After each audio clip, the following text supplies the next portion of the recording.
from World Drive to US 27. What kind of relief are these lanes providing to drivers? It's cutting travel time in half for drivers in that area that certainly have seen a lot of the congestion that happens between US 27 and World Drive. As we know, over 140,000 vehicles travel in that section of I-4 daily. So that is a congestion that continues to build up, but with the congestion relief lanes, we are essentially improving that drive time by cutting that travel time in half. Why was this part of the project important to get done early? So it was important because we understood that the congestion in that area is some of the highest congestion that has happened throughout the region. So with the coming construction that is happening for the entire program, which covers 14.7 miles, it was important to us that we already add in that additional capacity that is needed for drivers. And we heard Governor DeSantis a couple weeks ago saying that this finished 8 months early. How we usually don't see that with road projects. So how was FDOT able to complete this project 8 months early? Commitment and hard work. Our crews were out there. They were committed to getting the work done. And certainly when it came to our innovative process of the modified phase design build, which is a new process for construction that the Moving I-414 came up with, that was something that helped speed up the process.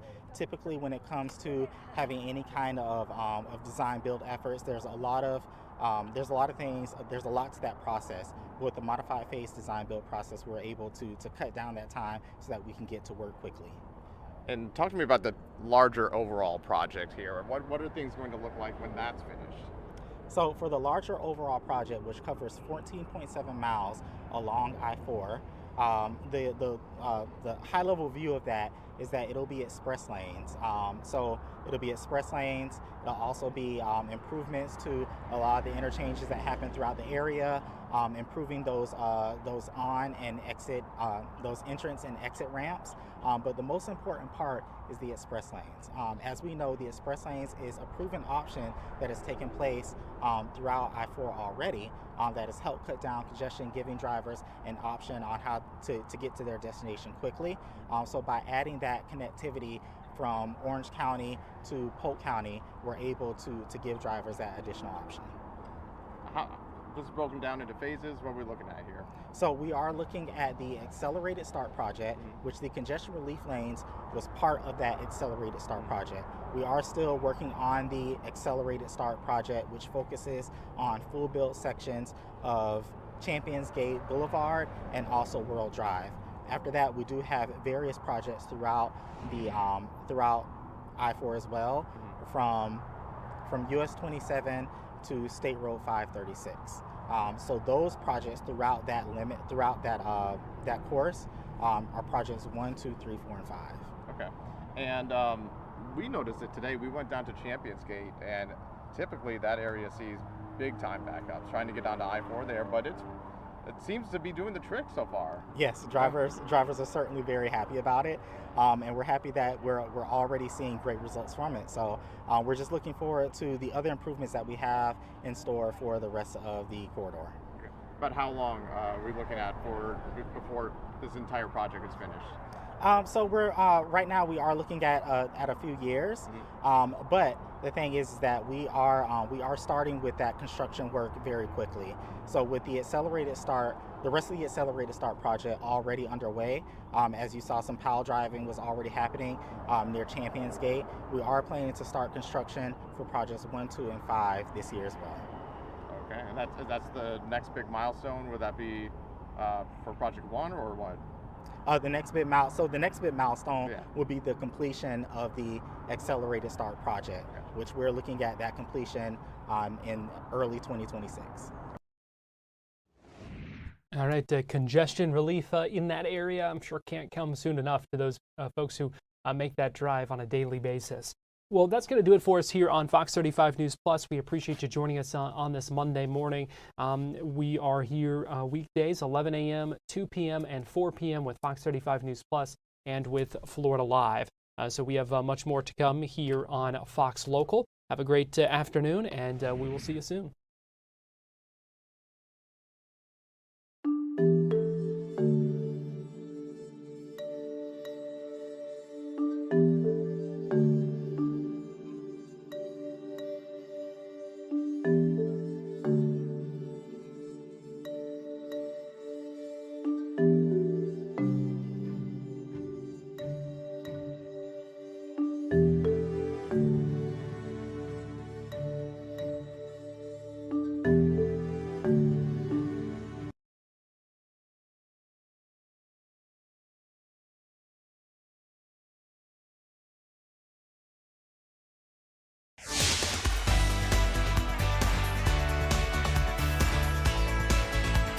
Florida Live starts now. Well, good afternoon to you. Welcome into Florida Live. I'm Garrett Wymer, and thanks for joining us on this Monday afternoon live on Fox Local, Fox13News.com, Fox35Orlando.com, and on YouTube. We've got a lot to get to in this next hour, so we want to go ahead and jump right in, let you know a little bit of what we have coming up later in the show. I-4 congestion relief lanes are now open. We're going to hear more about that and let you know everything you need to know about those lanes and kind of what's next in that continued effort to ease the congestion on I-4 between Tampa and Orlando. We're also going to take you to Tallahassee, where the new Senate Democratic leader speaks and seemed to take issue with some of what Jason Pizzo, the previous leader, said in calling the Democratic Party dead. So we will play those remarks for you in just a little bit. But we begin this afternoon with the latest in a deadly crash involving a Clearwater Ferry. We know that a deadly boat crash involving one of those ferries under investigation. Officials declaring that crash a mass casualty event last night. The Clearwater Ferry hit by a recreational boat just after 8:30 last night. One person was killed, a dozen people taken to the hospital, and it's still under investigation, still waiting to learn some more details about all of this. But Fox 13's Kylie Jones joins us live now from the Clearwater Police Department. And Kylie, we know we're expecting some new information from police in a little bit, but what can you tell us right now? Yeah, hey Garrett, again, a lot of questions, as you just said. We're hoping to get some of those answered coming up in the next hour or so. But the big question still remains right now, who was driving this boat? Now, the FWC is investigating this crash as a hit and run. Investigators say the boat hit that ferry right near the bridge in Clearwater and then left the scene, again, causing chaos in the water right there. Now, the ferry was very close to the dock. It's not exactly clear, though, right now where exactly the ferry was coming from, but we want to give you a look at some video from a City of Clearwater camera that captured this scary scene unfold as the boat collided with the ferry. This happened last night near the Memorial Causeway Bridge just before 8:40. You can see the ferry heading in the direction of the dock when a boat comes from behind and slams into the back of the ferry. Clearwater police say there were 45 people on board the ferry at that time, and that includes 2 crew members. Investigators say the crash even sent several people into the water. 1 person was killed and 12 were sent to the hospital. As you can imagine, a terrifying moment for people riding the ferry last night. Some of them did speak with us after the crash and said they saw the boat headed towards them moments before and tried to brace for impact. I fell between 2 seats. I couldn't get up, and all I saw is just people screaming and running and just trying to react to what happened. And my first thing was just make sure my kids are okay and my husband's okay, and we just did what we could to help the people that were there, more injured than we were. Now, police say the boat again left the scene, but other investigating agencies do believe that they've found the boat. The Coast Guard says everyone on both of the boats has been accounted for.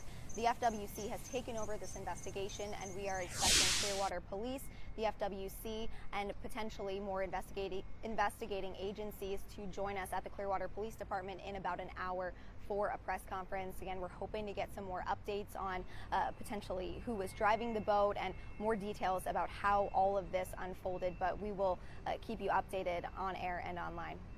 All right, Kylie, thank you for joining us and for sharing that video. Scary to see from the vantage point of that camera, what that situation. We look forward to learning some more details from that news conference in just a little bit. Kylie, thanks. We are also continuing to follow up on a couple of other deadly crashes in Florida today, including one one late last night, I should say, in Osceola County. This one, let me show you some video here.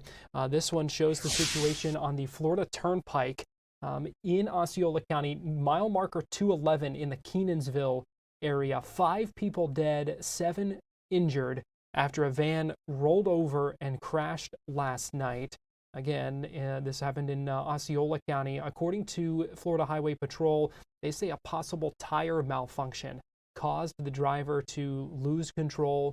The van flipped multiple times, hit a guardrail, ended up in a ditch there.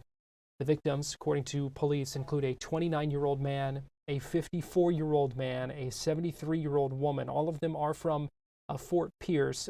The 2 others who were killed have not yet been identified. We know the driver of that van was taken to the hospital with serious injuries. Unsure the conditions of the others who were injured in this. But we are working to learn more on that situation and hope to have some new details this afternoon. But again, that one on the Florida Turnpike in Osceola County. Also want to show you the scene in Orlando earlier today, where we got some new details about a deadly crash involving a pedestrian, a high schooler, a teenager, hit and killed in that situation. Let's show you some video from earlier outside Oak Ridge High School. You can see folks just consoling each other. Obviously a very emotional situation outside Oak Ridge High School. The new details this afternoon, Florida Highway Patrol saying a 16-year-old girl was the victim who was hit by that car.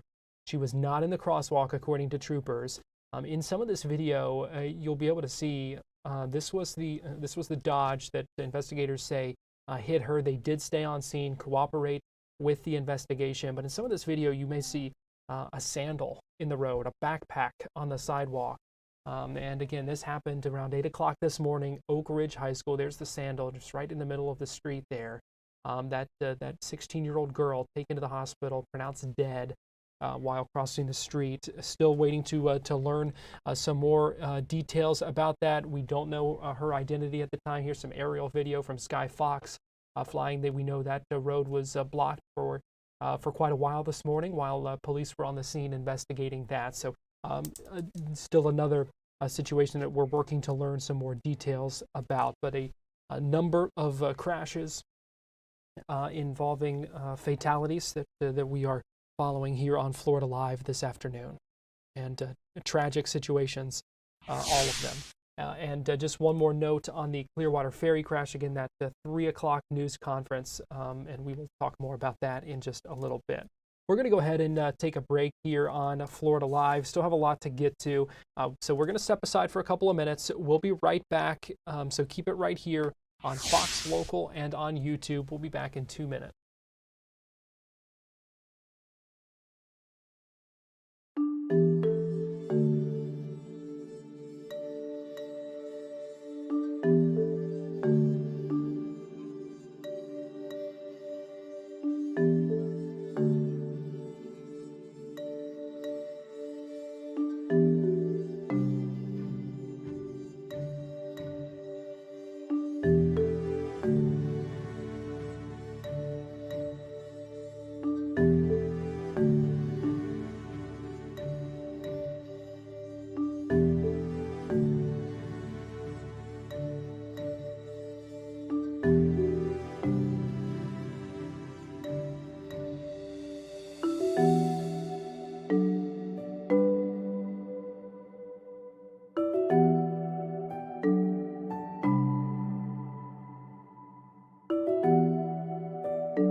Welcome back into Florida Live. I'm Garrett Wymer. Thanks for joining us on this Monday afternoon, live on Fox Local and on YouTube.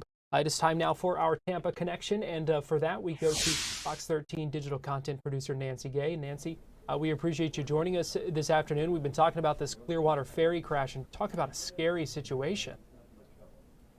Yeah, it's definitely a scary situation, as we were told that a boat crashed into the Clearwater Ferry between 8:30 and 8:40 p.m. last night. There were about 40 to 45 people on board the Clearwater Ferry at the time. Now, 12 people were injured. One person was killed.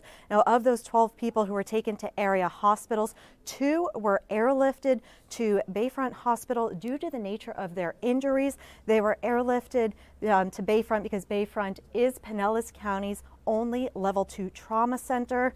Investigators say that after the crash happened, they searched the water and they did account for everybody who was on board the ferry.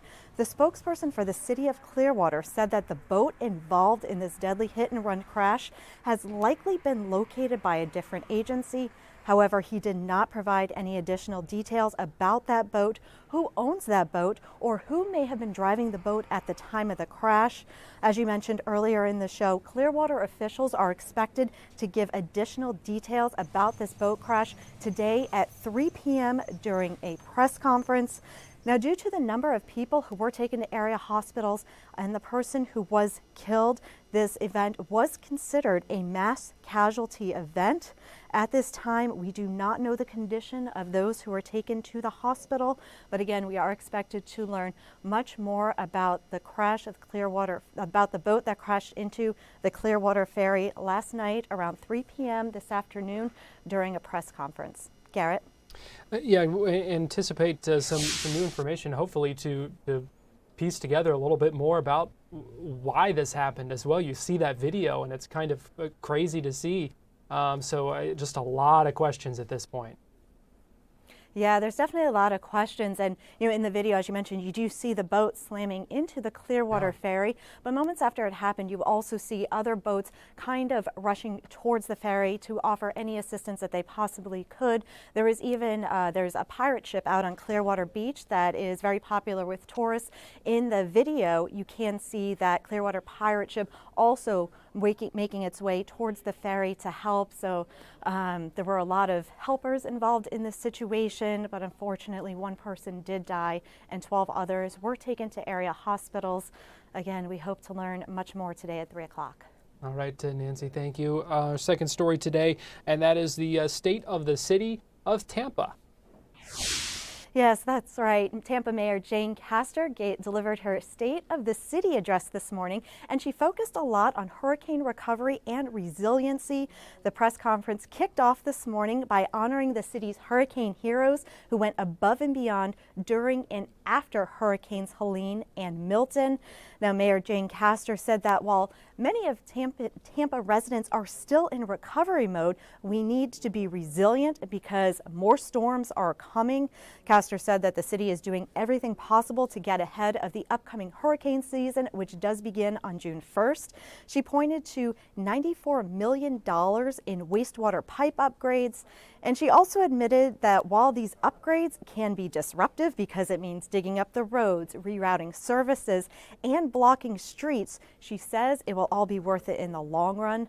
Now, in addition to hurricane recovery, Castor said that the city is thriving when it comes to the economy and is growing more rapidly than she expected. Now, with all this growth, Castor vowed to ensure that smart growth within the city of Tampa reflects Tampa's history. Garrett? All right there, Nancy, and story number 3 today, and this is a strange one, but something you're going to have to watch out for more and more when it comes to AI. Yes, this is definitely, romance scammers are definitely getting more and more sophisticated with the advancement of AI. And a Bay Area woman says the scammer pretending to be actor Keanu Reeves actually scammed her out of about $160,000. Now, Dianne Ringstaff said she was playing a game on her phone a few years ago when she got a message from somebody claiming to be Keanu Reeves. At first, she said that she thought there is no way this is the actor, but then he actually video chatted her. She said even though he was kind of far away in the video, she believed that it was definitely the actor she was speaking with. She said she also got audio messages from this person. Now, Ringstaff said that the pair continued to talk for about 2.5 years. She said that this person who was pretending to be Keanu Reeves told her that a former manager was suing him.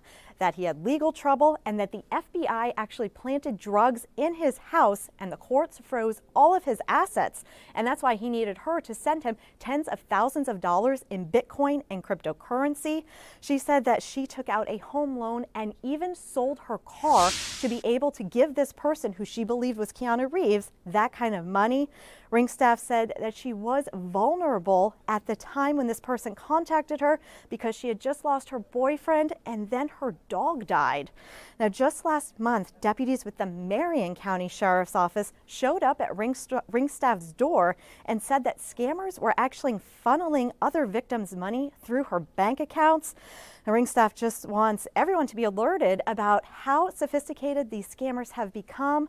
And as of right now, Garrett, no arrests have been made.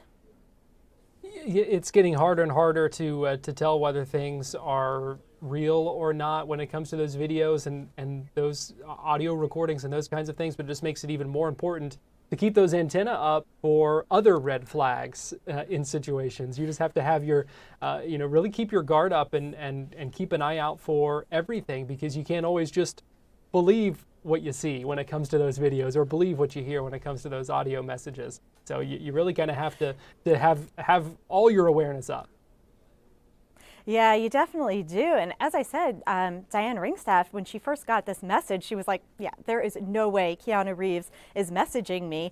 But then after she got that video, that's what convinced her that this really was the actor.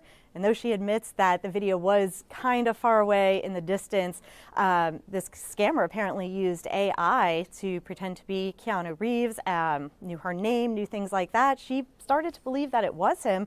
And this relationship between her and this person pretending to be Keanu Reeves went on for 2.5 years. Wow. So at first she was skeptical, but then the scammer definitely did things that made her believe that he was Keanu Reeves. In the long run, as I mentioned, no arrests have been made in this case yet.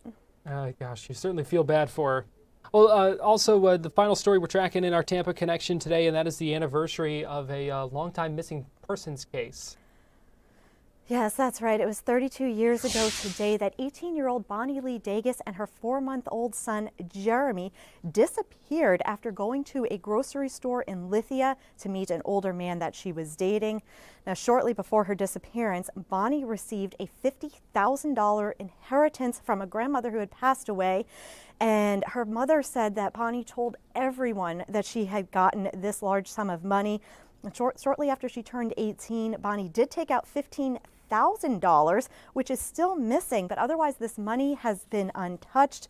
Now, Bonnie did tell people that she was going to the cash and carry grocery store the night of her disappearance to give her boyfriend $15,000 because they were going to go into business together. 2 days later, Bonnie's minivan was discovered in that grocery store parking lot. Jeremy's diaper bag and Bonnie's wallet were inside the van, and Jeremy's car seat was actually found in the trunk.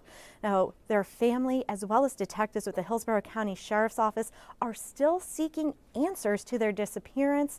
Now, I have been in touch with Bonnie's brother, sister, and mother, as well as detectives working on this case, and her family says that they don't feel that they have any more information today than they did more than 30 years ago.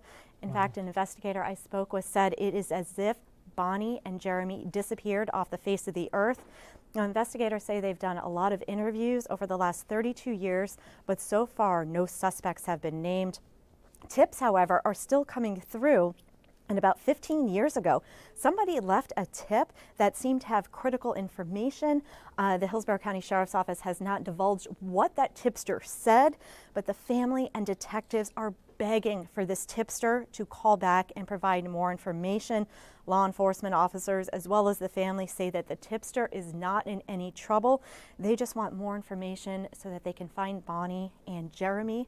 Now, anyone with information about the disappearance of Bonnie and Jeremy Davis is asked to call the Hillsborough County Sheriff's Office. Garrett? Gosh, 32 years. You can only imagine what those other family members have been going through. And like you said, no more information today than they had at the very beginning. Gosh, it's just got to be hard.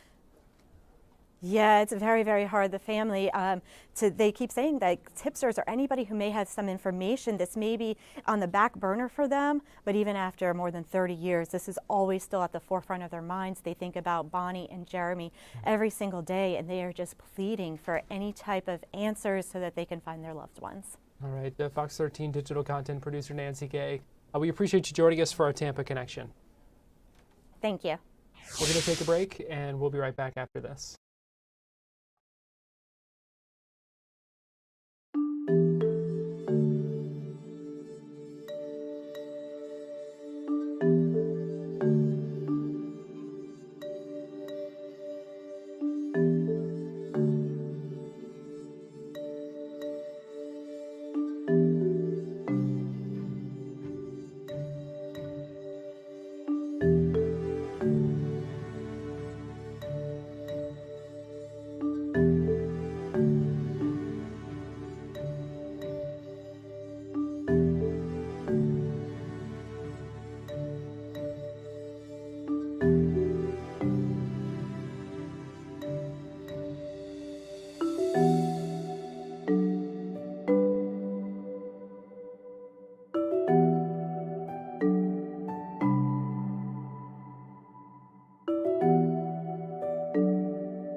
Welcome back into Florida Live. I'm Garrett Wymer, and thanks for joining us on this Monday afternoon. Just a little bit ago, we heard from the new leader of the State Senate Democratic Caucus. It is Senator Lori Berman from Boca Raton. She is replacing Jason Pizzo from Sunny Isles Beach, who stepped down last week and announced he was changing his party registration. In her speech today, Senator Berman spoke about the role of Democratic lawmakers in the state right now, and also asserted that the party is still alive, a direct opposition to the statement made by Jason Pizzo in his remarks on the Senate floor last week that the Democratic Party here is dead. Here is what Senator Berman said on the floor of the Senate just a few minutes ago. Senator Berman, you recognized for some remarks. Thank you, Mr. President. Today I rise with deep gratitude, a strong sense of responsibility, and profound hope.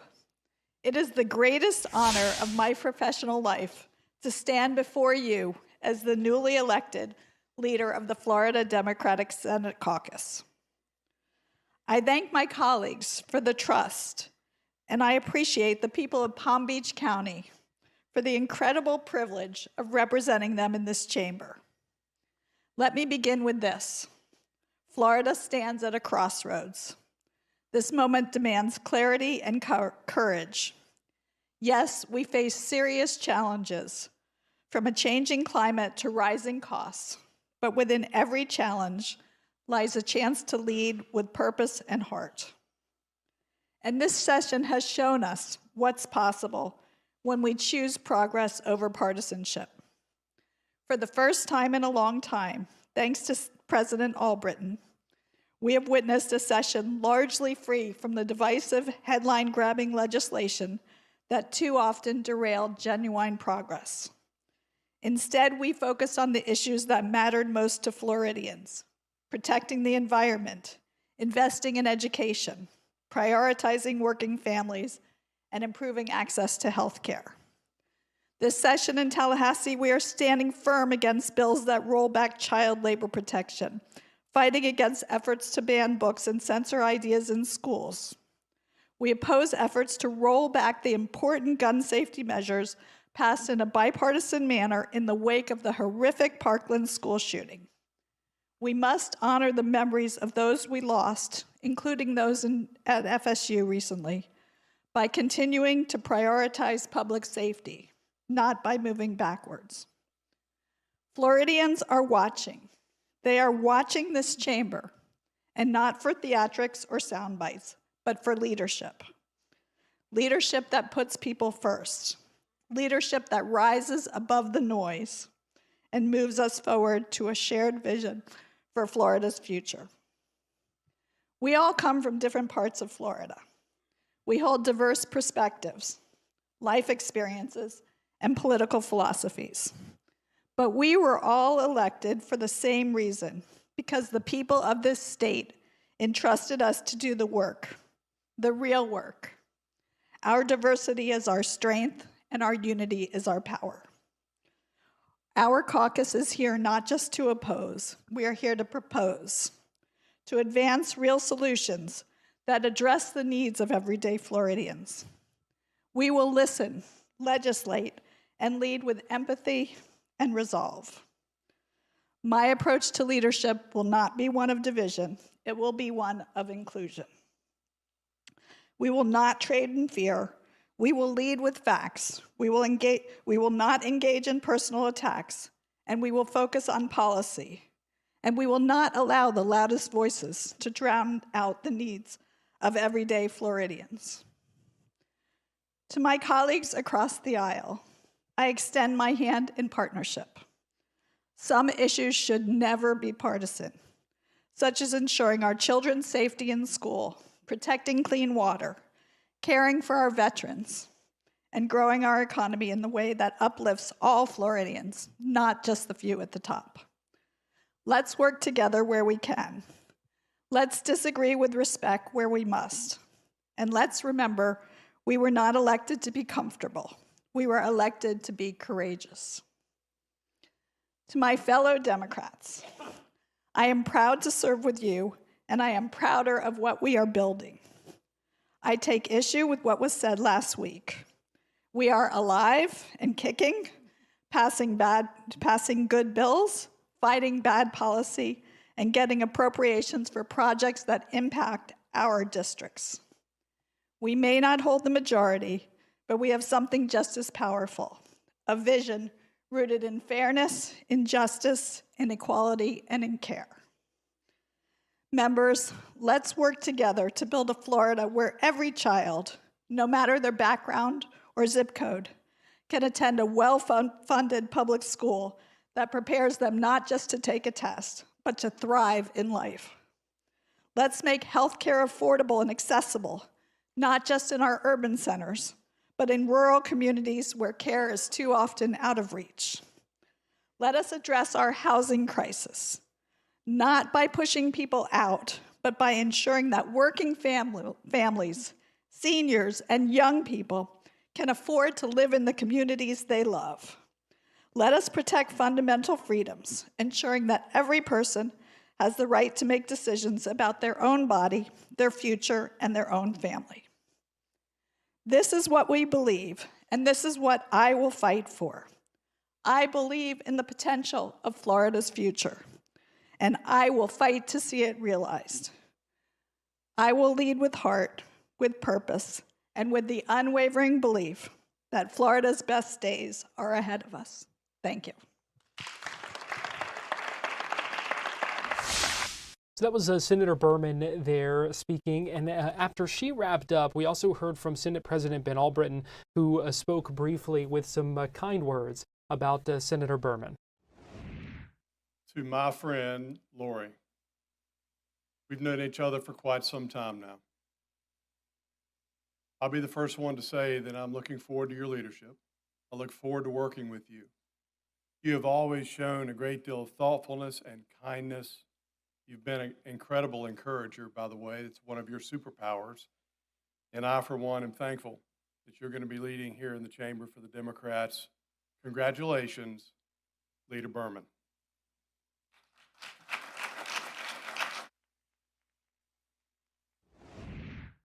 So that was Senate President Albritton congratulating her on the new post of leading the Senate Democratic Caucus. We're going to take a break here on Florida Live, but we'll be right back after this.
Welcome back into Florida Live. I want to get you inside this courtroom in Volusia County where the resentencing trial for the Xbox murder case is going on right now.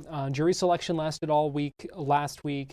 On trial, Troy Victorino and Jerron Hunter, they're convicted of killing 6 people and a dog over an Xbox. Now, this happened back in 2004. 2 others were convicted as well and were sentenced to life, but Victorino and Hunter were sentenced to death, and their previous death sentences were overturned by the Florida Supreme Court when laws changed over guidelines and eligibility for those things. So they are having to be resentenced.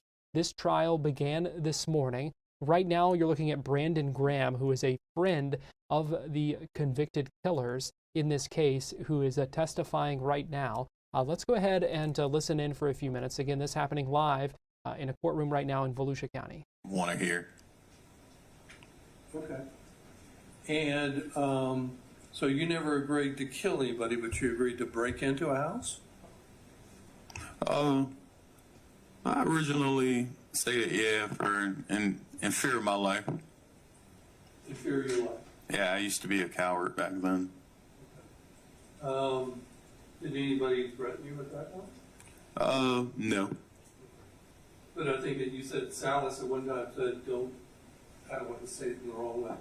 Said something about don't be a bitch or something like that? Correct, yes, sir. Okay. Did I say that right after really want it? Yes, sir, you did. Okay, all right. Well, Salas was your best friend at the time. He's saying don't be a bitch. Mm-hmm. Were you mad about that? Not at all. Okay. Did you understand that you were going to go inside the house and use weapons? I knew that I wasn't going to do it from the moment they brought it up. Okay.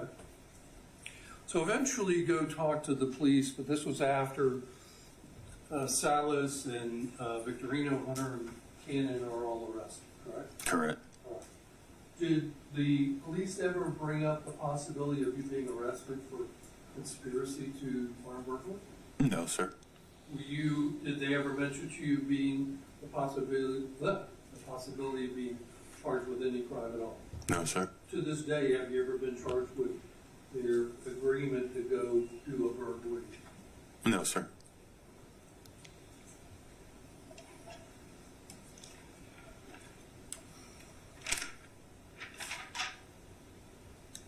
And I want to make sure the verbiage is correct too. So during this conversation, Mr. Hunter says something about everybody wearing masks, correct? Yes, sir. Okay. Did he say what kind of masks? Bandanas, handkerchiefs, costumes, anything like that? Not that I can specifically remember, no, sir. Okay. And was it right after that that Mr. Victorino said that we're not going to need masks, that we're not going to leave any evidence? Correct. You heard him say that? Correct. Okay. And you didn't believe at that time you were going to be going over to kill anybody? I knew I wasn't.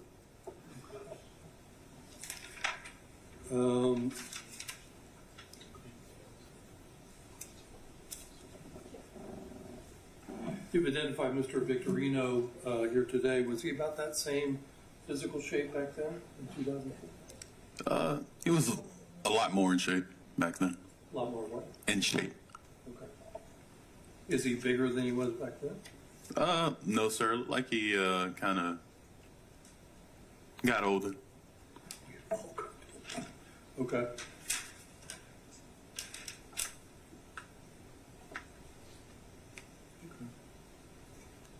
I don't have anything else. Thank you. Thank you, sir. Ms. Sammons?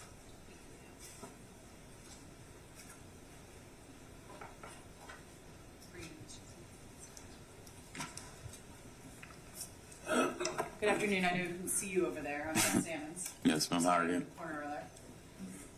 I don't want to kind of go over the same exact stuff over and over again, even though I might have to just to kind of get background. But I want to start with the August 1st incident, which is the first time you met Mr. Victorino and Mr. Hunter. Correct. Yes, sir. When you all went to the house on Telford, Mr. Victorino never got out of the car?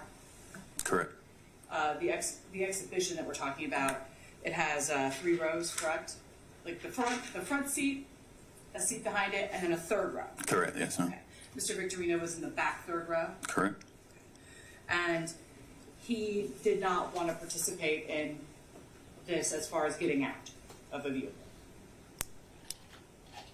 He did not get out of the vehicle and threaten anybody at the Telford house on August 1st. That is correct. Yes, ma'am. Okay, so so you would agree, though, it sounds like the girls that were there, the Kogut sisters, were probably the most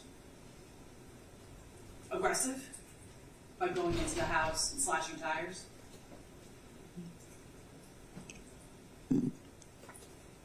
Yes, ma'am. Is slashing tires not aggression? It is. Is going into someone's house without permission not aggression? I guess. I can see where you're going. Yes, ma'am. They weren't being polite and nice and saying, please get back to his things, correct? I think they're instructed by Troy to do that stuff. That's what you're supposing. Did they say, I've been instructed by Troy to go and slash somebody's tires? I can't recall. You can't recall that? Yeah, I can't recall. But you recall now that you believe that he basically ordered them to do this? Yes? Correct.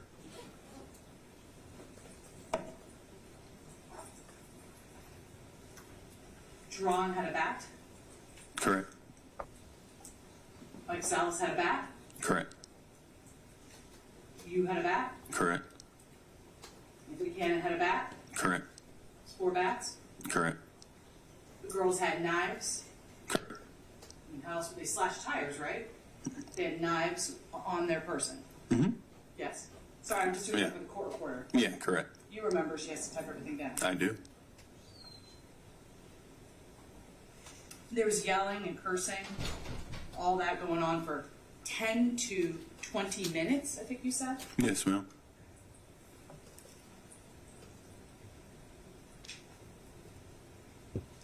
a pretty long period of time.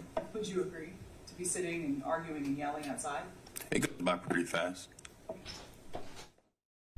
That's a Brandon Graham, friend of the convicted killers, who is testifying right now in the resentencing trial in Volusia County. This in connection with the Xbox murders from nearly 21 years ago.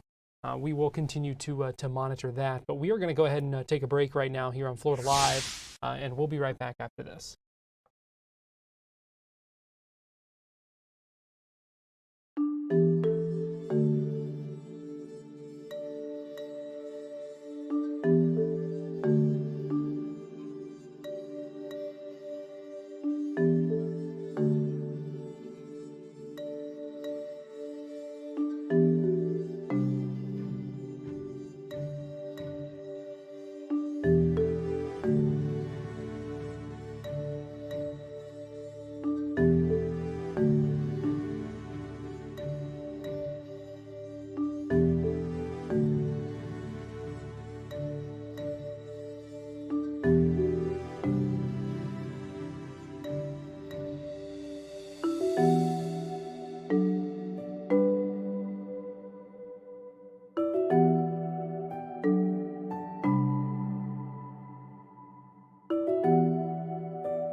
Welcome back into Florida Live. I'm Garrett Wymer.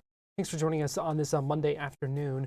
Governor Ron DeSantis was in Destin earlier today, and he announced the state's longest ever red snapper season in the Gulf starting this year, including some days on Memorial Day weekend as well. He also, in his remarks, talked about efforts to try to take over management of the red snapper in the Atlantic as well. Here's what the governor had to say. I am pleased to announce that for 2025, the Gulf Red Snapper recreational season will last a total, and this is record-breaking, of 126 days. And that shatters the records. I'm going to flip that. So this is the longest combined season that's been available for anglers in Florida history since state management began. 2025 Gulf Red Snapper summer season will open Memorial Day weekend, May 24th to 26th, then reopen June 1st to July 31st. This includes Father's Day and July 4th, obviously, which will be July 4th will be a kickoff for kind of the America 250 as we get into 2026. We'll also be adding the additional fishing days in the fall for Florida families and visitors to fish red snapper daily from September 1st through the 14th, then transition to 3-day weekends through the end of the year. This includes holiday opportunities on Veterans Day, the Thursday through Sunday of Thanksgiving, and yes, even red snapper on Christmas for those who are so inclined. So this is highly anticipated by Floridians every single year. We know that folks from all over the Northwest Florida love to do the red snapper. We also know that the local economy loves it as well. given recreational fishing for Gulf red snapper has been a tradition here going back to the 1840s and probably even before then. So we can enjoy this historic season thanks to the great work of FWC and the State Reef Fish Survey, which gathers data directly from anglers and helps us better manage the health and stock of the species. While today's announcement is welcome for our Gulf communities, we have more work to do in the Atlantic. How many days were in the Atlantic last year? Federal government. So as we did, the 103 days in Florida for the Gulf that we manage, we don't manage the the Atlantic. The feds did it 2 days they gave for Atlantic red snapper. So we have asked, I've talked to the president himself, I've talked to the Secretary of Commerce, we requesting let us manage the red snapper in the Atlantic. We will do a good job, we will have accurate data, and we're going to be able to expand a lot of opportunities for a lot of people to be able to do this. And I know that the governor of Georgia, Brian Kemp's also supportive of having Georgia manage their coast on the Atlantic side. And this is really keeping with, I think, the president's vision to empower the states and make sure the federal government isn't overstepping its bounds. So we stand ready, willing, and able to get that job done. We would love to see that happen sometime this year so that in 2026, maybe I won't have to come to Northwest Florida. Maybe I'll need to go to the East Coast of Florida to announce these great opportunities. I love coming here, don't get me wrong, but I'm not exactly going to go over to the Atlantic coast and make this announcement when they get 2 days. So hopefully we're able to get it. But I think if you look at this and you look at the number of days, so this is by year in terms of how we've done it, you really saw the renewed commitment when we came in, and then they have the days of the Atlantic next to it. So you see just a handful of days that the federal government does, and then we've really worked hard to expand this under our state management. If you go back before, you will see even less. You will see less days for Gulf red snapper as well. I mean, we've really worked hard to get it. Even, when we were first doing these announcements, I remember coming here a few years ago, those were big announcements at the time. People were really excited because it had represented such a big expansion for what had been done in the past. Well, now this is a real big deal. And to be able to go out there on Memorial Day weekend, that Saturday, Sunday, Monday, and do it, it's going to be fantastic. Obviously, June and July, great times to do that up here over those times. And then these key first couple weeks of September too, but then these key dates where you could do Memorial Day or Veterans Day, Thanksgiving, Christmas time, really a home run. And so I want to thank FWC for being involved in this. I know that there's going to be a lot of Floridians and a lot of visitors who are really going to appreciate being able to get this done. That's what it's all about. It's about the time that you spend with families. It's about those memories that you're going to make. And it's about the experience that you have. And that's what this is all about today. This announcement today is about families being able to have those times together, to make those memories and experiences of fishing for Gulf recreational red snapper. So, Governor, from your support for Gulf recreational red snapper is second to none, evident today with our 126-day announcement. On behalf of the residents and visitors, we thank you for this historic season. And what that'll do is that will increase that time together with the families and the opportunities and the experience that families will have together, and we're so proud of that. I also want to thank the recreational anglers who help provide data for our state reef fish survey, as the governor said. Without them, that data wouldn't be as sound as it is. And I want to thank especially our FWC Division of Marine Fisheries Management staff who work tirelessly to manage our world-class fisheries and enable us to have announcements like we have today. They are really the best in the country at what they do, managing fishery resources, and we look forward to doing the same thing on the Atlantic sometime soon. So, Governor, thanks for your leadership. Our resources and our opportunities are abundant here in the fishing and boating capital of the world. Well, I think people are going to be really excited when they hear this news, and you look at the difference between the federal and the state management, and doesn't that just say everything about these federal bureaucracies? Trying to tell you that there's only enough red snapper for 1 or 2 days in the entire year, that entire Atlantic coast. Meanwhile, we're doing this, and the stocks have never been better here in the Gulf. So this is really just understanding what we need to be doing. These guys working really hard to get it done, and not letting the federal entrenched bureaucracy hold us back. So I'm really excited about the possibility of getting the Atlantic management sent down to Florida. we'll get on it. We'll work very closely. We'd love to get that done this year so that we can really work as quickly as possible to provide some relief for folks on the Atlantic coast. But as it's now, some of these people, they live in like Jacksonville. They kind of got to come here for red snapper, right? So you guys are probably doing okay as a result of that. So thanks, everybody. And that was the governor earlier in DeSantis announcing the longest Gulf red snapper season since the state took over management of that. We're going to take a break here on Florida Live. We'll be right back.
Welcome back into Florida Live. I'm Garrett Wymer, and thanks for joining us this afternoon. The new details in a cold case from 1986.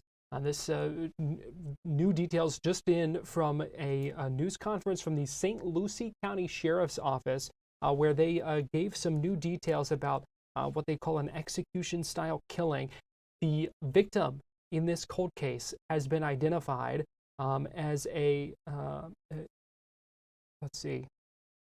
Yeah, they identified him as Blaine Lewis Brown Jr. This from this news conference that happened just a little bit ago. I want to play for you a little bit of that, where we're going to hear from the St. Lucie County Sheriff and a detective as they provide some new details in this case. Good afternoon, everybody. So I want to take a moment to advise everybody of an update on a cold case homicide. Our victim has been identified after nearly 4 decades. The St. Lucie County Sheriff's Office Cold Case Unit has positively identified the victim of a 1986 cold case homicide as Blaine Lewis Brown Jr., born December 3rd, 1946. Brown, who is also known by the nickname Bunny, was 39 years old at the time of his death. On October 7, 1986, the body of an unidentified male was discovered bound and shot multiple times in an execution-style killing in a grove area approximately a quarter-mile southwest of Selvets Road on Rawls Road. At the time, a robbery was ruled out as a motive, as the victim was found with a large sum of cash in his pockets, wearing expensive clothing. And despite exhaustive efforts by original detectives, no suspects were identified, and the victim remained a John Doe, eventually buried without a name in the Fort Pierce Public Cemetery. In 2019, Detective Paul Taylor of the Cold Case Unit reopened the investigation with renewed focus and new technology.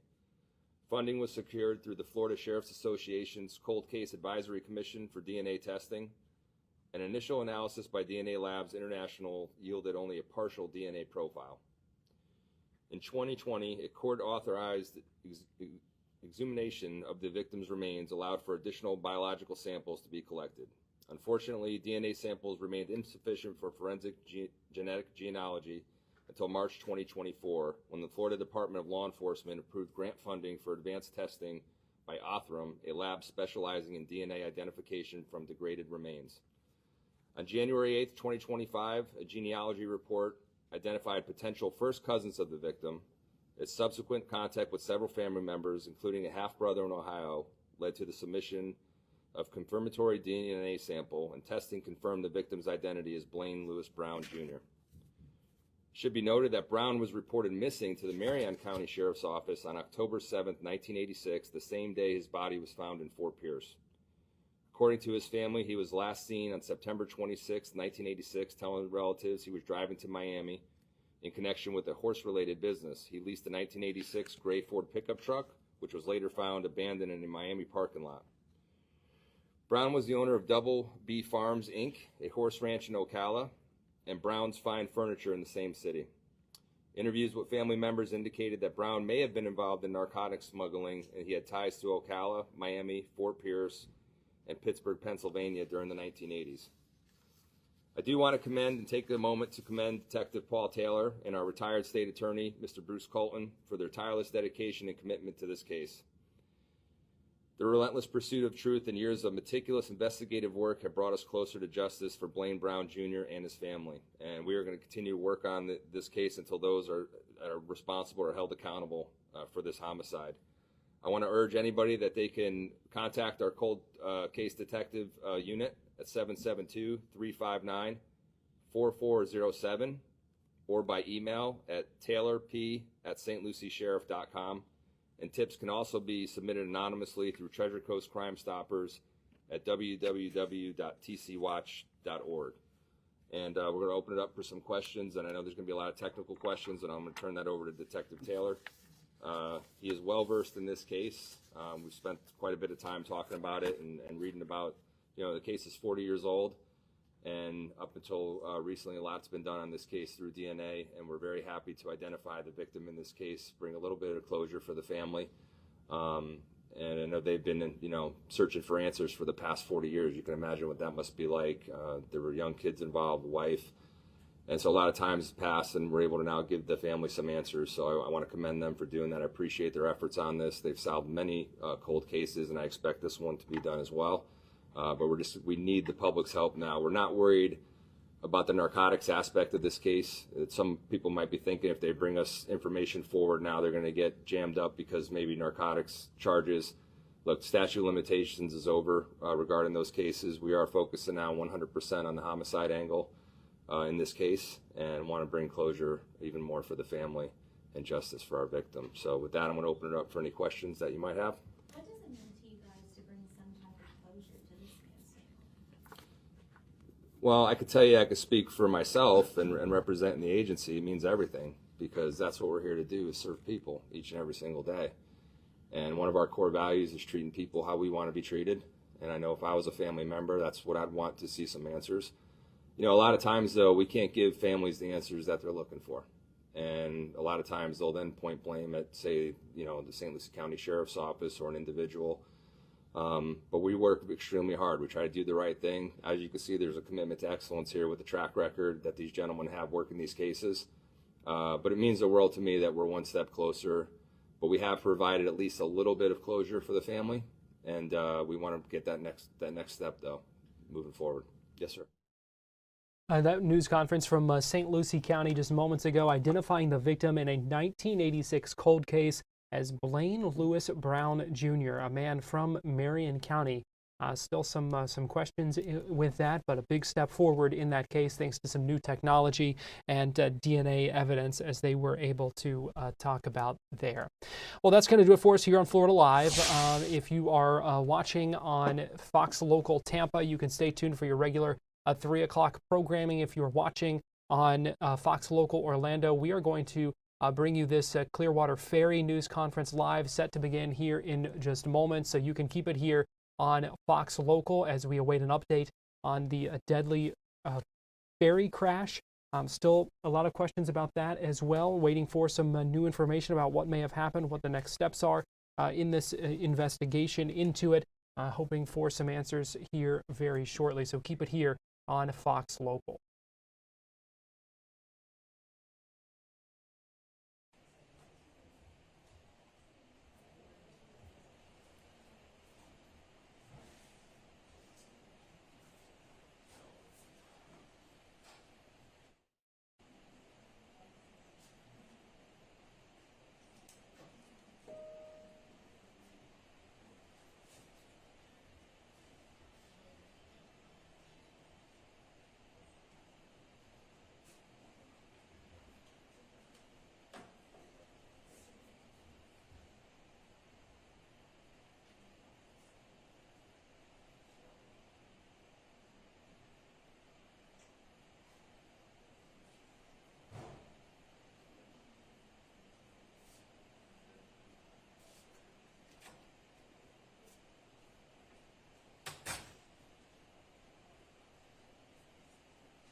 Good afternoon, everyone. I just wanted to briefly run down our list of speakers that we have here and other guests from the city.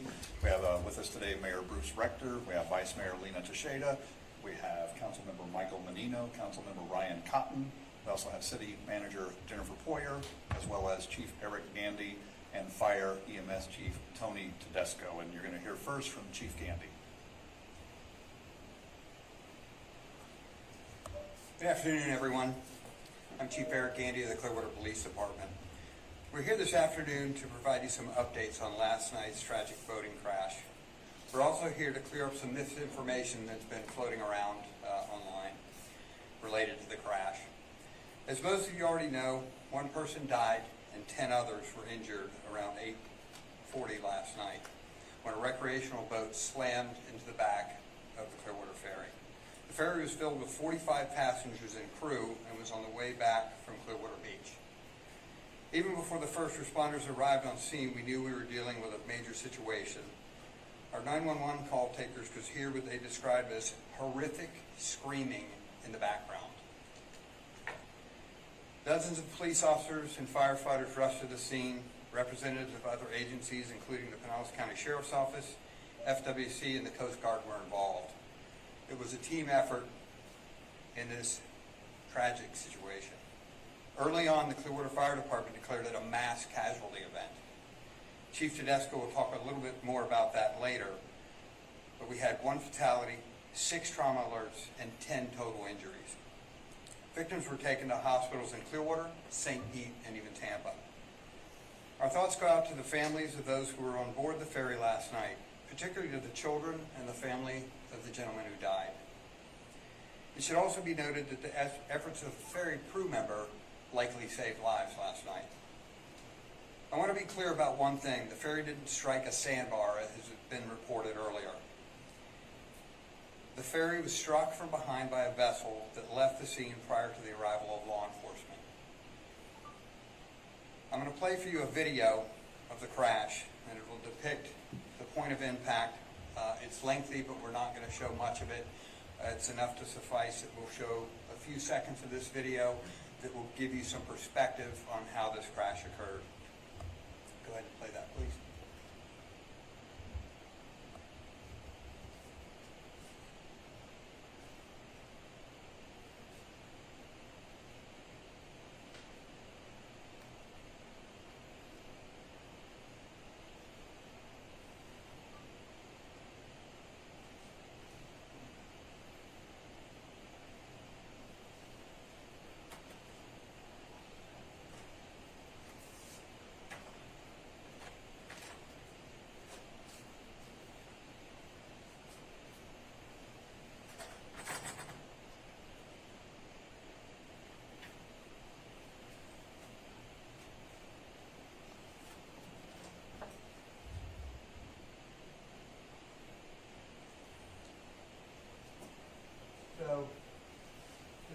depicts the ferry traveling eastbound in the channel, the recreational vessel coming up behind, and there's the point of impact where it looks to me that overrode nearly 3/4 of the ferry. So that vessel left after the crash. Pinellas County Sheriff's deputies located about 3.5 miles south by the Bel Air Causeway. The operator and the passengers were on board that vessel. So FWC is handling the crash investigation. The United States Coast Guard is handling the administrative investigation involving a U.S. Coast Guard inspected vessel, which the ferry is. So Major Evan Lakowski is from FWC is here with us, along with the Clearwater Fire and Rescue EMS Chief Tony Tedesco. I'm going to turn it over to EMS Chief Tedesco first, and he can talk a little bit about what they encountered and his personnel encountered upon arriving at the scene and why they declared it a mass casualty event. Chief Tedesco. Good afternoon. My name is Tony Tedesco, Tony-Tedesco. I am the EMS Chief for the City of Clearwater and Acting Deputy Chief for the City of Clearwater Fire Rescue. Yesterday we did respond to this mass casualty incident, and upon arrival our crews were inundated with a great deal of victims and patients, all coming aboard basically the mouth of the Memorial Causeway Bridge. A great many patients. Now, what is a mass casualty? A mass casualty is when we have more victims than we do resources to be able to handle the victims that are on scene. And that's what we had. We actually entered into a level 1 mass casualty. We pulled as many ambulances and transport rescues as we possibly can. We ended up with, as Chief Gandy said, 10 patients when it was all said and done. We had a multitude of other patients as well that were thankfully uninjured. We did have one deceased that was aboard the Coast Guard boat. And so our top priority in situations like that are obviously we needed to find very quickly the most injured, of which, like we said, we took many who were we call trauma alerts. They were sent to trauma facilities via 2 helicopters, an ambulance, and also a critical care transport unit. And again, when we're looking at that kind of an incident, we're looking for our most critical. And it was a little bit challenging because we had great Good Samaritans who were bringing people in. So you could imagine being on scene with only a few personnel and being inundated with probably 30, 40 people at a time coming towards you at all ends of that basin on all different boats as people were being, taken by Good Samaritan boats, and us having to have to sit through that. Definitely a challenge. We overcame, and we did what we needed to do. And so there you have it.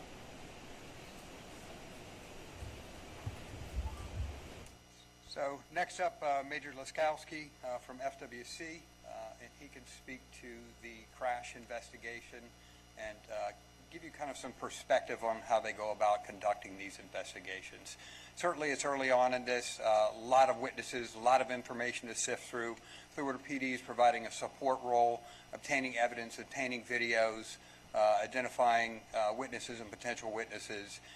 So we've worked well and collaborated together on many things over the years since we implemented a Marine unit, but I think it's important for you to hear from them on everything that they have to do to conduct one of these investigations. It's much different than a garden variety crash on a surface street. Major. Thank you, Chief. Major Evan Laskowski with the Florida Fish and Wildlife Conservation Commission, and that's EVANLASKOWSKI. So last night we responded to the accident involving approximately a 37-foot recreational center console vessel ramping up the stern of an approximately 40-foot commercially registered vessel with approximately 45 people on board. It was a very dynamic accident scene involving several different locations. The recreational vessel ended up at the Bel Air boat ramp, as the chief stated.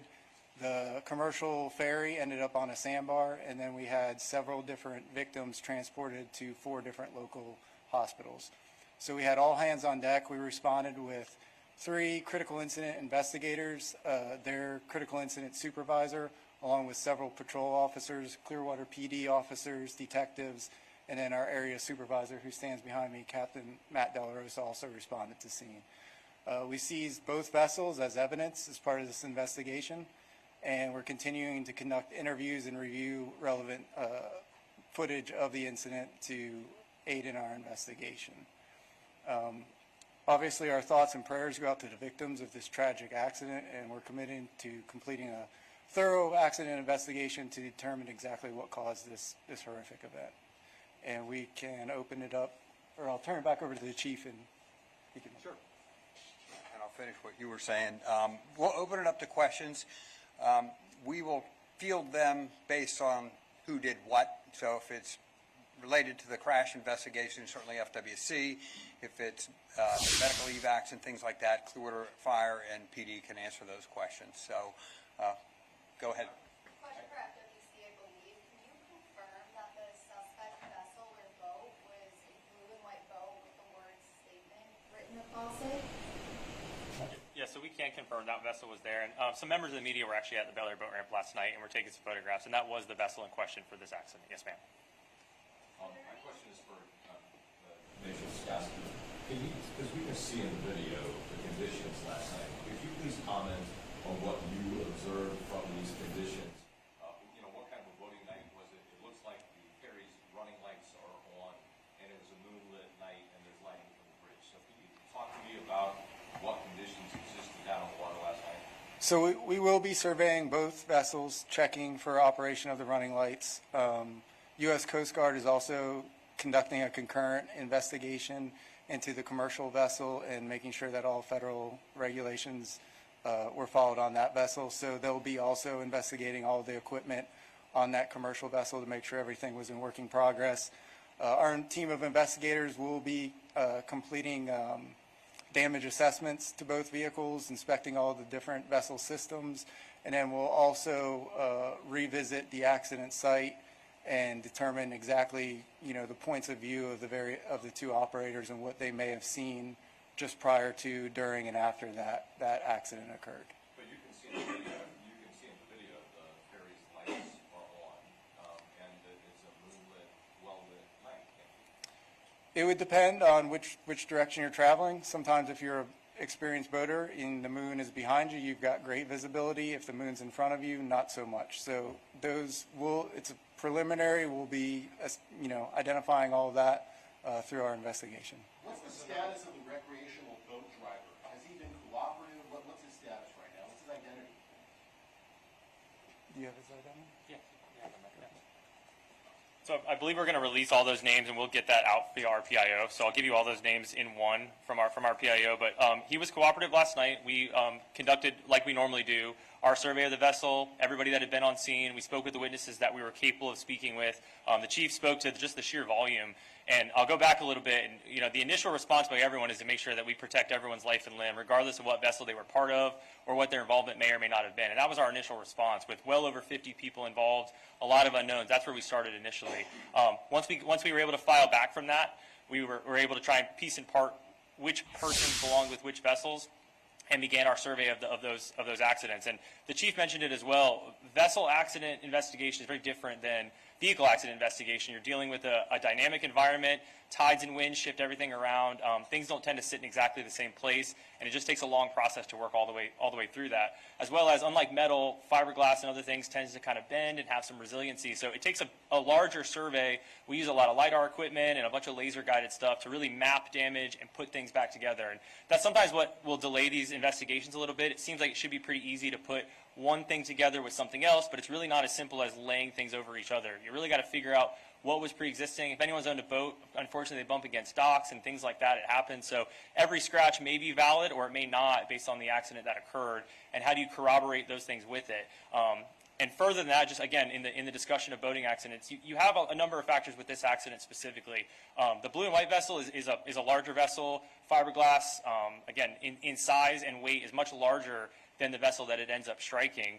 The vessel it does end up striking has a much lower freeboard. It sits lower to the water, and those dynamics can kind of cause some of those ramping effects, things to both land and separate at the same time. So you get a lot of factors in there, and that can lead to injury and everything else in between. So if that answers your question, again, we'll put out all those names specifically, but that's sort of the investigation in a whole. You said the boat captain was cooperative, but my understanding is at the scene that several witnesses told me that he declined a field sobriety test or a breathalyzer. Is that accurate? So that is not accurate. So the captain voluntarily submitted to a breathalyzer, and there was no alcohol determined in that breathalyzer sample. It read 000 based on the certified breath test that was given to the intoxilizer. Is anyone in custody?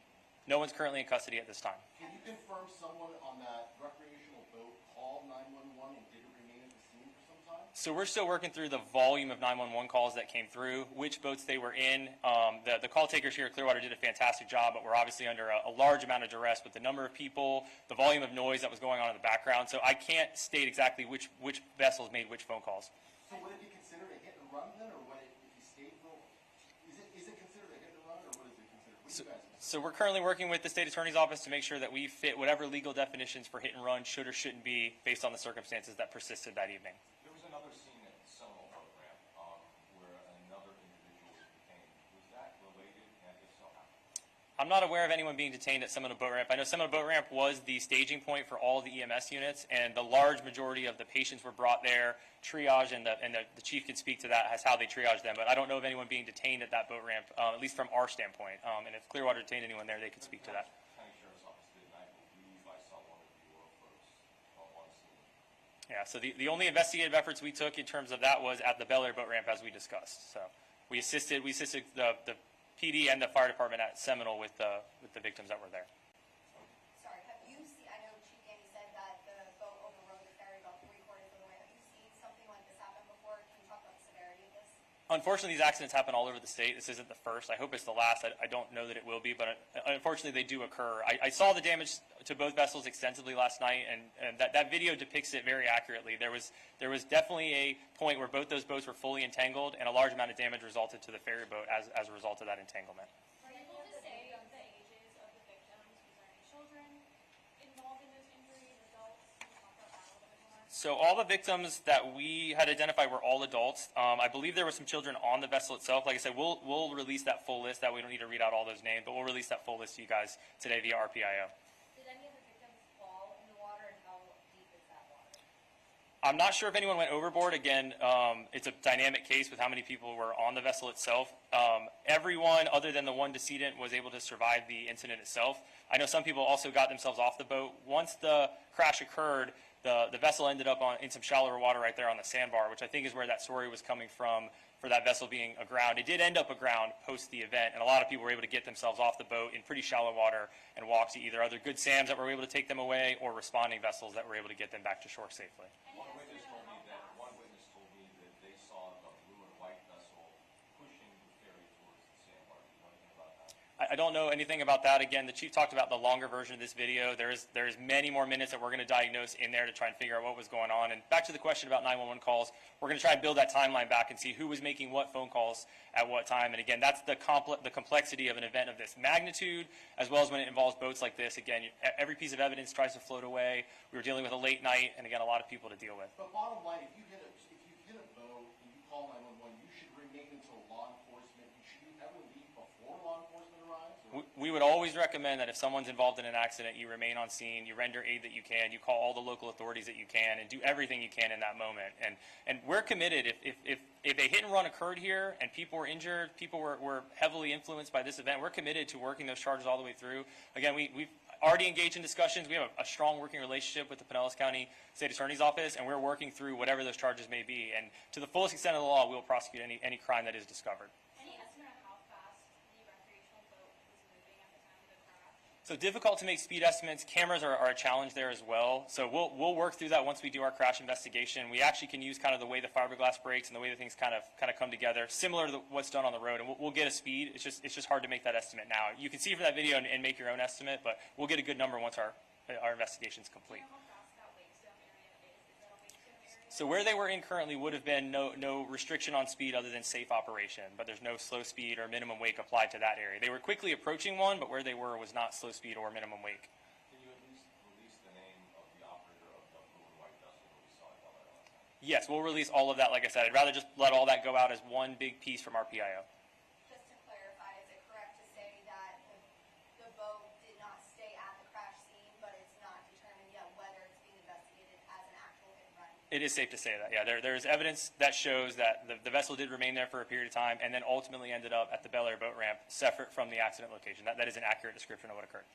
Question for Chief Tedesco. I think when you talk about mass casualty events and how you guys handle them, can you just speak to a little bit what the FWC was talking about, but can you just speak to the difficulty in responding to these situations when you're dealing with nighttime, you're not even on the ground, you're in the water, all of that?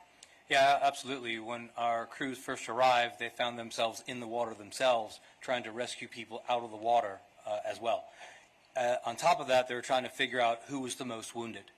On top of that, we had an incident command system that was put into place by the district commander. Very well done, but we were trying to get as many resources as we could to this scene. There were many other calls going on at the county at the same time, quite truthfully, and we were basically robbing Peter to pay Paul in a way, trying to get as many resources as we could to our scene. That includes fire department rescues, fire engines, trucks. That includes Sunstar ambulances. We even, like I said, even had critical care transport come, and we called for as many helicopters as we could. And so they were faced with a very challenging job in the nighttime, in the water, trying to figure out who are our most injured and where are you coming from and what boat are you associated with, if that makes any sense, as we're trying to put the information together ourselves through whatever dispatch information that we have. Hopefully that makes sense. We had multiple folks with broken bones, a lot of orthopedic injuries, a great deal of soft tissue injuries. You did have some head injuries, and of course we had the decedent as well. Can you describe that area when it comes to boat traffic? Is it typically very busy? And then also, can you talk to us about, is it normal for the ferry to have that many people on it on a Sunday night? I can speak to that a little bit. That's an exceptionally busy area. It's an intersection between the egress point from Clearwater Marina, where all the commercial operations occur, and the Intercoastal Waterway. So it's exceptionally busy, and as was mentioned earlier, it becomes an idle zone once you move out into the ICW. In terms of ferry capacities and all those things, that's an answer for or question for the Coast Guard. They evaluate all that. It is an inspected vessel.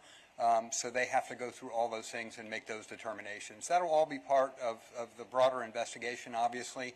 And that's really all we have time for today. What I will tell you and close with is that Chief Tedesco mentioned it, but it's exceptionally difficult.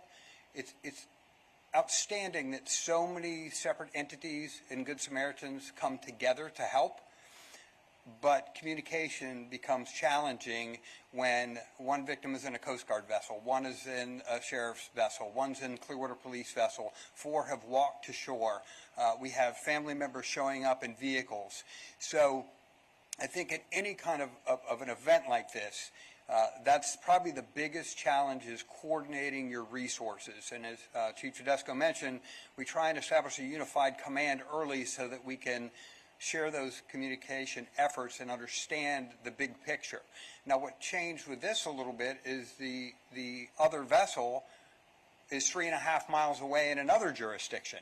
So it complicates things immensely. So a lot of times, when we see you guys out in the field right after one of these things has occurred, it's exceptionally difficult to get our arms around it initially. And we're really focused on the well-being of our victims and making sure we preserve evidence.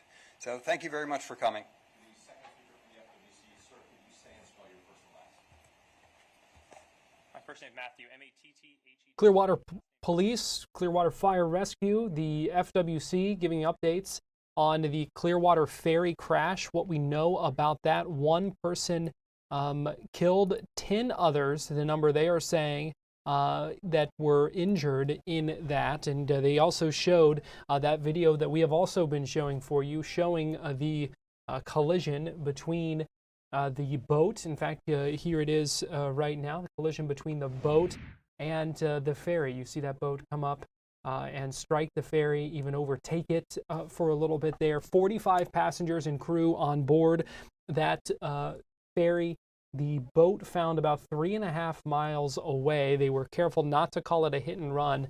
They said they will be working to see the definition of that. We can also note that no one is in custody right now. No charges have been filed against that boat captain either. They said the captain of that boat did submit to a breathalyzer to check whether or not he was intoxicated. They said that the blood alcohol level on that was all zero, so did not appear to be under the influence of alcohol at the time of that. So still a lot of questions about this, still a lot still up in the air.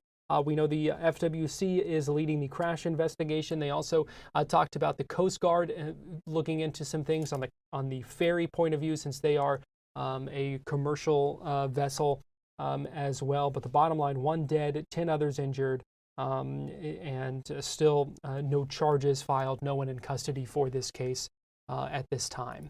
Well, we appreciate you joining us for this extended Florida Live here on Fox Local and on YouTube. Keep it here on Fox Local, and we will be back at 4 p.m., so about half an hour from now, with more Fox 35 News Plus. So keep it here. We appreciate you joining us this afternoon, and we'll see you soon.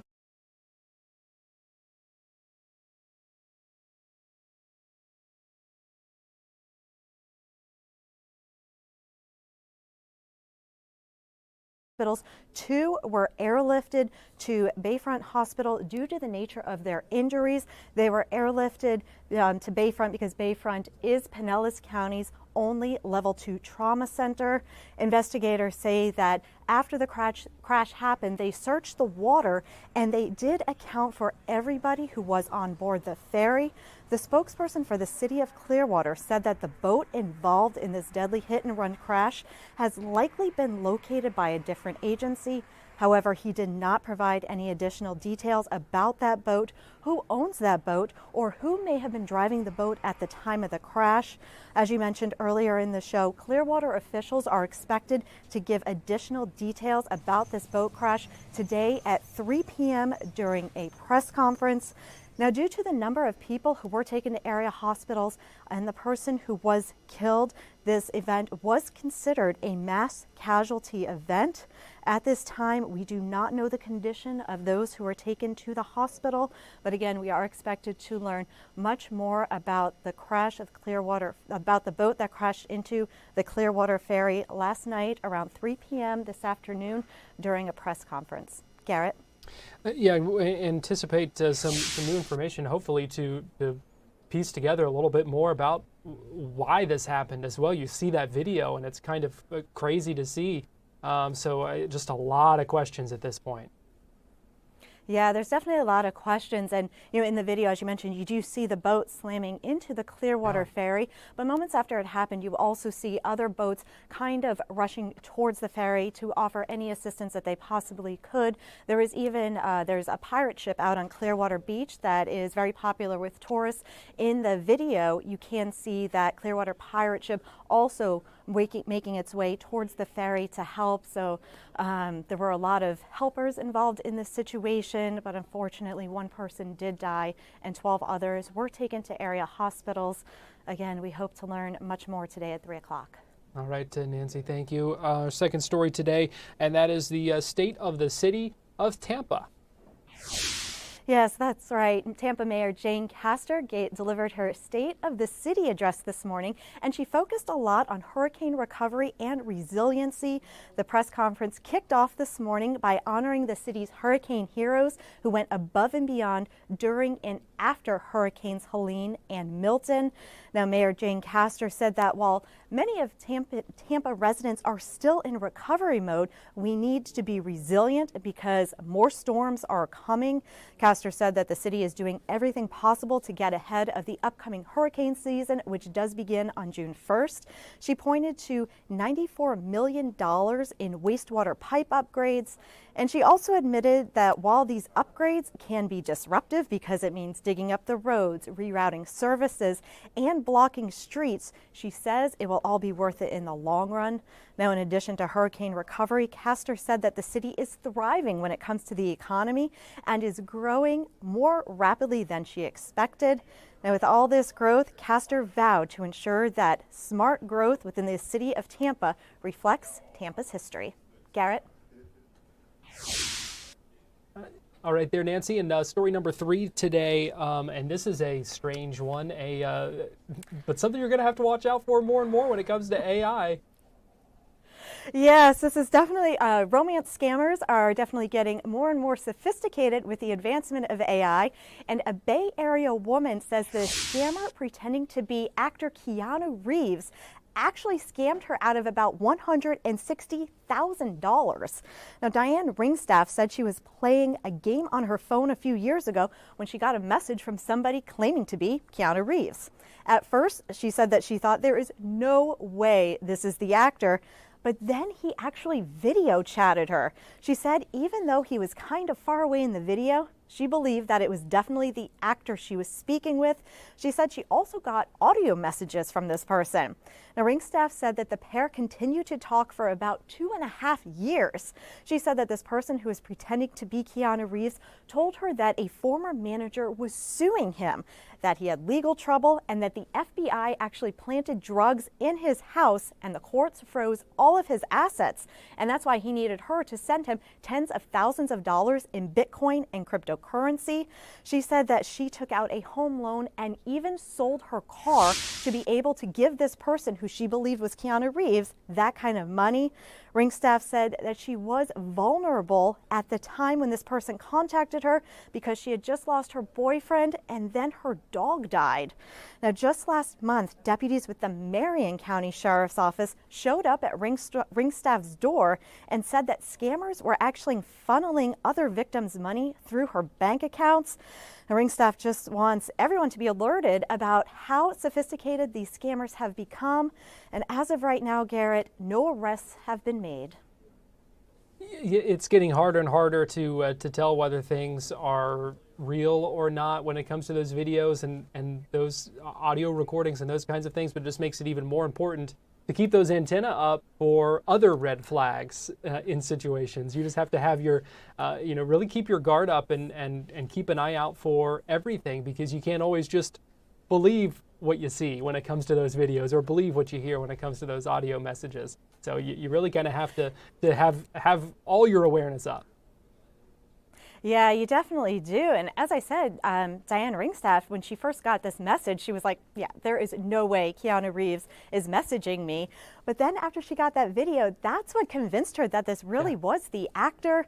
And though she admits that the video was kind of far away in the distance, this scammer apparently used AI to pretend to be Keanu Reeves, knew her name, knew things like that. She started to believe that it was him.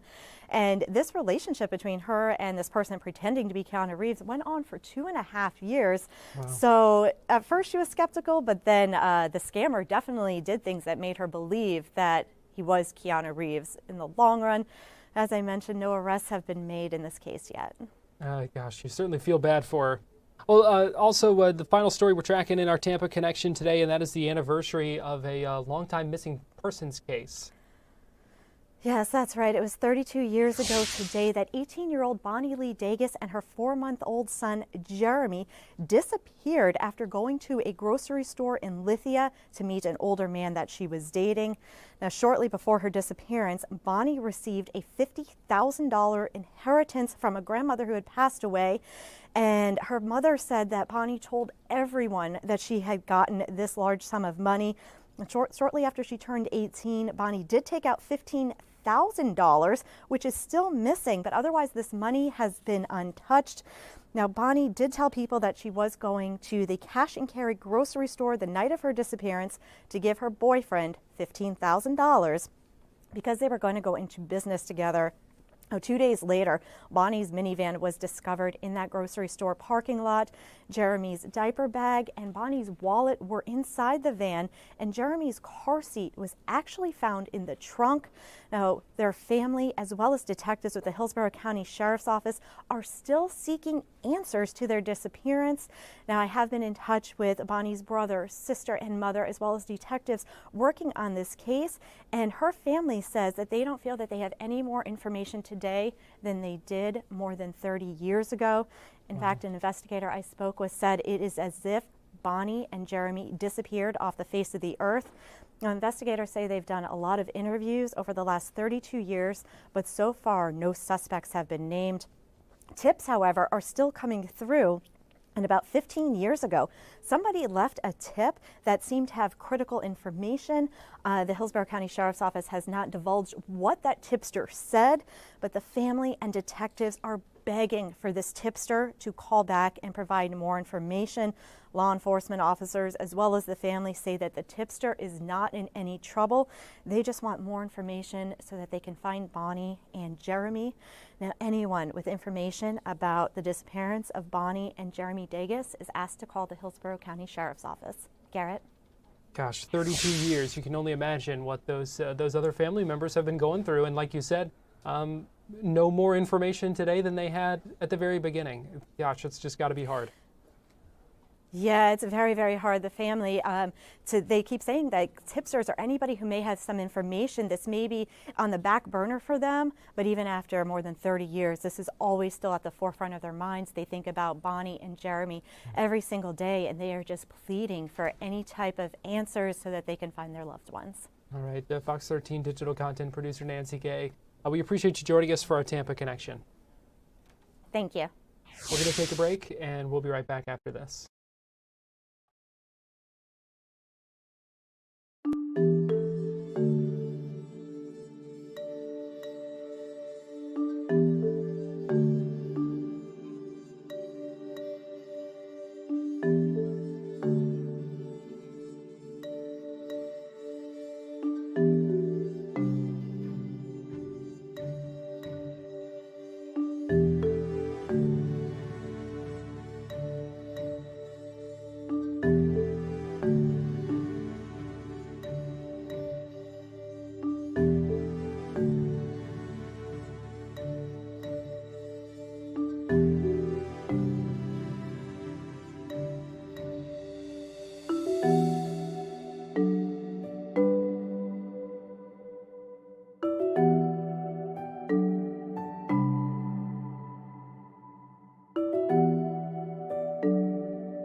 Welcome back into Florida Live. I'm Garrett Wymer, and thanks for joining us on this Monday afternoon. Just a little bit ago, we heard from the new leader of the State Senate Democratic Caucus. It is Senator Lori Berman from Boca Raton. She is replacing Jason Pizzo from Sunny